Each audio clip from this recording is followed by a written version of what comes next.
fasting will teach this.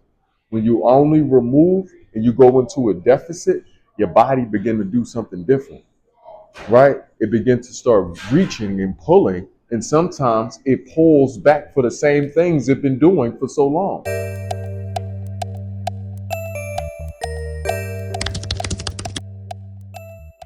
So fasting is, generally speaking, when we think of fasting, we're thinking of withholding things from the body. Okay? This is how we can think of fasting. When we think of fasting, we can think of withholding things from the body or just withholding in general. I say from the body because a lot of us think about diet when we think of fasting. Okay? I'm going to like to focus on the mentality or the mind state of fasting, which is withholding from the mind, the body, and the spirit. Okay? We usually lead with the body because the body is going to assist us in the withhold from the mind and the spirit. Okay? So, yes, fasting is a detoxing process. Fasting is a cleansing process for the mind, the body, and the spirit. Okay? The body just begins this process for us, but it's the mind and the spirit that's going to continue it and carry it into a tradition. Okay? What do I mean by detoxing the mind or the spirit? I'll get to that. Do you have any other questions on fasting before I go into what it means to detox that mind and spirit? So, as I'm interpreting this, please correct me if I'm wrong, but fasting is about being able to withdraw, but not in the sense that we know what the word withdrawal is, but it's taking a step back from certain consumption. Yes, yes. I like that you use the word withdraw, right? The word I used was withhold, right? But you hit it on the nose. We are withholding from consumption, right? Consumption in every way. As we relate dietary fasting to physical consumption, we're also going to relate fasting mentally to mental consumption and as well as spiritual consumption, right? I can elaborate on what that means. When we feed our minds, we become the things we fed our minds. So we're going to fast from the things we're feeding our minds, right? We're going to not be feeding our minds. We're going to fast from outside influences, the ways we feed our minds. We know which ways we feed our minds. Some of us feed our minds with advice from other people that we hang on to, right? Some of us feed our minds with inspirations from music, right, and influences from different places, right, in regards of media, right? We may be feeding our minds, right? Some of us feed our minds with books, right? Literature and information. We are feeding our minds, slowly becoming the things we fed our minds, right? Sometimes it benefits us to fast from the things we are feeding our minds so we can know who we are and how we genuinely feel about a particular thing or a topic, right? So, right, withholding whatever from whatever you feed in your mind is how I view a mental or the mental aspect of the fast, right? I'll get to how they all relate to each other, right? But then the spiritual aspect of the fast. The spirit, the spirit relates to your emotional body. Let's speak on that. Okay, your spirit relates to your emotional body as well as your energy, right? Your spirit. So sometimes when you look at a person's energy, you can sometimes determine the spirit they're in. And sometimes when you look at a person's emotion, you can determine the spirit that they're in. So during a fast, we are withholding things that change our spirit, right? We are withholding from things, right, that add to our spirit as well. Things that are changing our spirit, it's adding to our spirit. So of course, we're gonna also have to withhold from things that take away from our spirit. Okay? Things like people, right, who may be giving us reminders of who we are and who we are not, right? These people may make us feel good with their words in their poetic ways to deliver, right, the value back to us. They make us feel good. That's okay. Those people are good, but it's good to fast from that, right? And those people that are pulling away from us, taking us down. A lot of us got friends who stay in depressed situations. A lot of us, especially being an entrepreneur, a lot of us know, right, other entrepreneurs who may not be so lucky, right? And when we come around and we visit them, we may have to work with them or colleagues or some way, shape, or form, they pull down. They only have negative things to speak about the industry and business and so on and so forth, right? So it's good to withhold from those type of people. You'll begin to think that business is negative and rough and so on and so forth, right? So we're speaking on even your spirit in business, right? And how it may benefit, fast it may benefit even an entrepreneur, right? And then it coming down to the physical, right? Not just the diet, but what am I feeding my body in regards of my environment? Today I wanted to feed my body big windows and lights, right? Different colors, different people, different ambiances, right? Feeding the body, right? Withholding, right? Because when you remove something, you always have to add something. When you only remove, fasting will teach this. When you only remove and you go into a deficit, your body begin to do something different, right? It begins to start reaching and pulling, and sometimes it pulls back for the same things it's been doing for so long. This is why some people fast life is shortened. Okay, some people can fast for 3, 4, 5, or 6 days because they don't know how to create new things. They didn't go into this fast intentionally. Okay, when you go into a fast intentionally, all right, you have new things to do. Okay, and you're already in the mindset. I'm going to create some new things as I go, but I'm not going to just fast, right, and remove things and not add things. So if I'm going to remove, right, some of my diet, all of my diet, if I'm not eating at all, right? Let's say this is a dietary fast, because they don't all have to be a dietary fast. They don't always mean I'm not eating. This is what I mean by a dietary fast. It don't have to mean that I'm not eating. I can just have a mental or spiritual fast. Your type of fast is determined by what you need and how honest you are to yourself. Okay? No one can give you a fast. People can lead you. I have, right, lists, right, a questionnaire that you can go through to let you know what type of fast do you need, right? But nevertheless, it doesn't have to relate only to the physical, or excuse me, only to the diet, right? When it comes down to the physical, it can be my environment, right? It can be the way I'm dressing, okay? I remember fasting from the type of attire that I was introduced to, so I can force my brain to think of what do I want to look like in general if I'm only leaning on my examples. That fast turned to about 6 years of me not wearing pants, okay? Not even wearing shirts, right? Just me definitely. I wore robes, I wore different things. I wore more robes, I wore my dashishanas, I wore, right, my just different robes, right? And different attire. Some of it I put together, right? Some of it I made, got linen stitched together, whatever my brain was creating, right? I made my own hoodies. I stopped wearing hoodies. Still don't wear hoodies. I stopped a lot of things that I didn't pick back up, right? Because I wanted to know what I wanted to look like. That's why I don't like hoodies, because how am I sure? How was I to be sure if this is how I wanted to protect my neck, or was I only shown this way to protect my neck? Right? Forcing me to go into this box of images. It looked kind of like statistics. And I'm doing my own calculations and my own statistics. And I said, hold up, people in hoodies, they live a certain type of way. People wearing hoodies maybe feel a certain type of way. You got to feel a certain type of way to put a hoodie on. I don't feel like that. I don't want to feel like that. People in hoodies, they're viewed a certain type of way. People in hoodies, they make people feel a certain type of way. Right? Not just the way I feel, but the way I'm making people feel. I canceled hoodies. Wasn't good enough. It wasn't enough value in it. So I want you to know that that comes from a fast. So certain fasts, right, they have timelines, right, and certain fasts don't.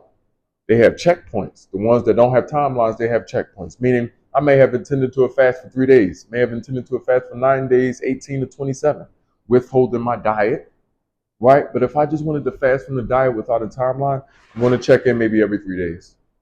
Checking every 3 days. How my body feel? Do we want to eat? Do we want to break the fast? We don't? Okay, let's keep on.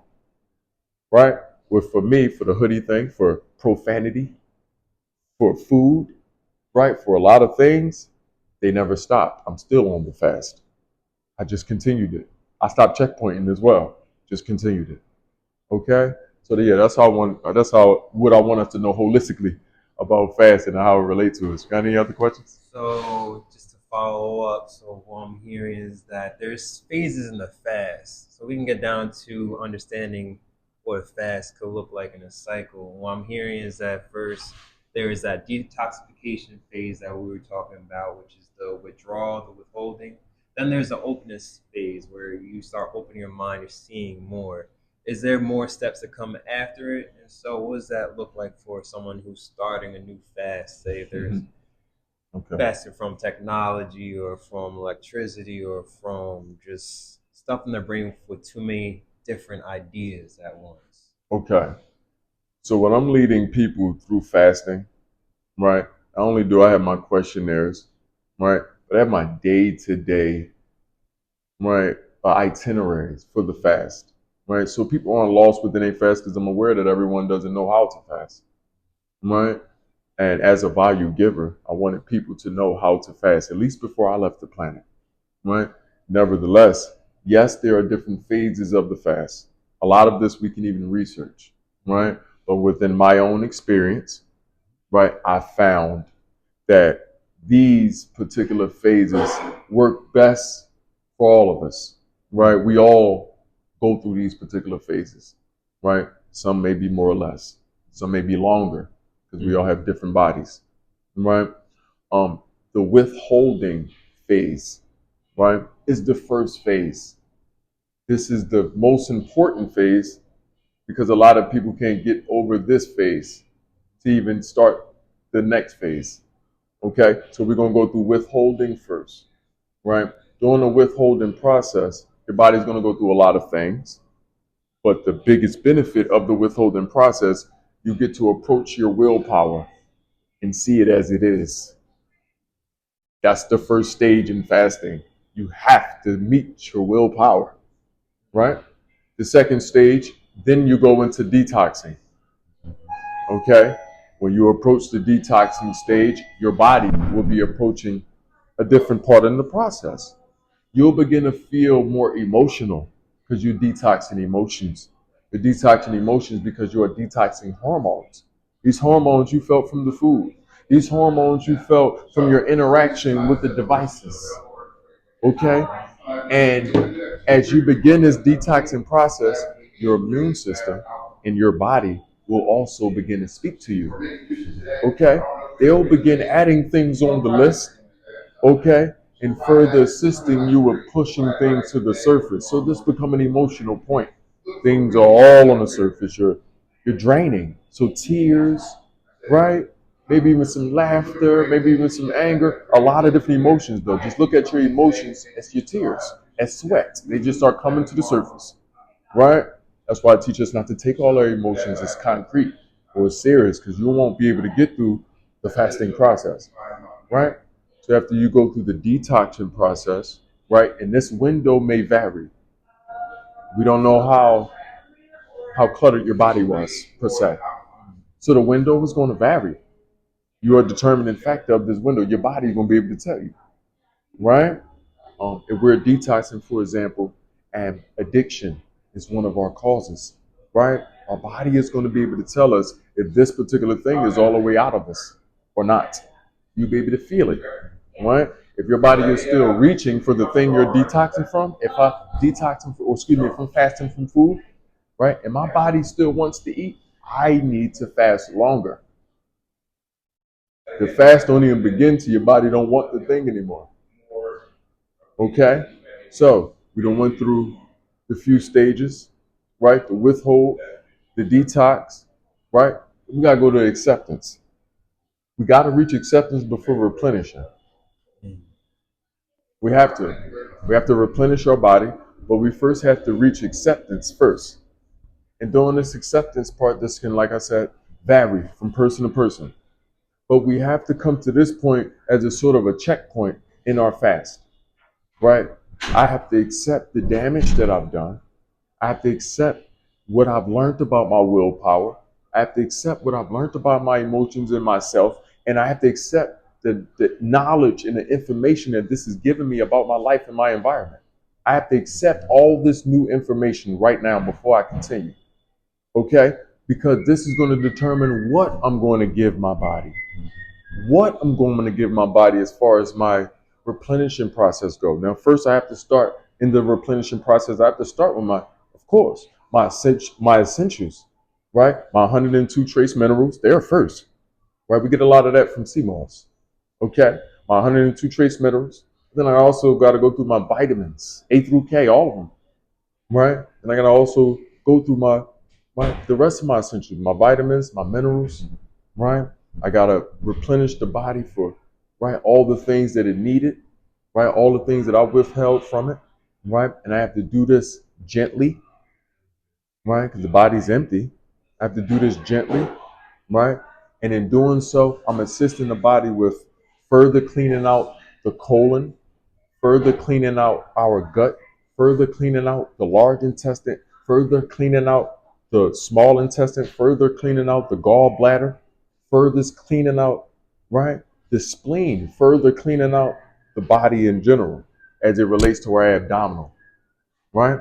Nevertheless, we begin doing a replenishing process, giving our body the things that it needs to help finish the cleansing process. Okay, because we still cleaning. It's because we got the trash out. You know, when you moving out of house, you don't just pack the things up. You also go back through, if you was raised right, you also go back through, sweep the floors, wash the walls, and make sure, or a cleaning company should do so, right? Make sure that the place is the way the body does the same thing, right? You go through this cleaning process, making sure, right, there's no free radicals. There's a lot of free radicals and a lot of things that could be wrong. So during the replenishing process, we replenish our body. Okay. We're also replenishing our minds and our spirits. We're replenishing our minds and our spirits. It's the best time to remind your spirit the things it loves, to remind your spirit the things that give it joy and contentment. Okay. Be around things that don't make you overthink. Right. It's not about feeling, right, overly extroverted, right, excited, right, being around things that make you feel, overwhelmed to the point that you're receiving a lot. We don't need to feel like that, but we just need to feel comfortable and content, right? We don't need to think, overthink, or underthink. So sometimes they may look like home, they may look like family, right? They may look like, right, even a good sense of solidarity. I can be alone in this space, right? But I need to be around things that make me feel content, so my body knows that it needs nothing. It needs nothing. We've been fasting from consumption. We've been fasting from needing. Okay, even in the replenishing process, I'm not going to return the body to needing things. I'm going to return the body to the understanding that it needs nothing, right? And during that process, at the end of that process, now we can begin introducing the meal. Now we can begin introducing, right, food again to the body. We can begin introducing to the mind the environments and things of this nature, right, that we have to go back into, because we may have to go into hostile environments. Doesn't matter who we are. We can be the nurse, we can be the teacher, right? We can be the doctor, right? We can be the entrepreneur in a hostile place, but we can even be somebody with a job that's hostile, right? And we have to go into this place. So during our 3 days, we fasted. We fasted correctly, mentally, spiritually, and physically. So when we're able to go back into this place, we are recharged. We're not carrying the same stinking thinking. We're not carrying the same stale energy on our body from the last week, right? We're walking in a new creature. These are the benefits of fasting. You get to truly reset your body, right? You get to truly reset your spirit, right? If you're going to do it wholeheartedly, right? And you also get to reset your mind. You have to reset your mind. Same thing that happens when you go to sleep. When we go to sleep, our minds go through our first fast, right? And when we wake up, we should be receiving a good reset.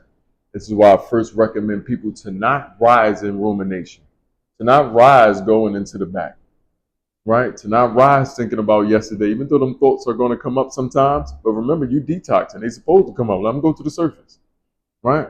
If you sit there and do nothing, that's why it's not good to wake up and later. If you sit there and do nothing, what do you think happens to the trash under the surface?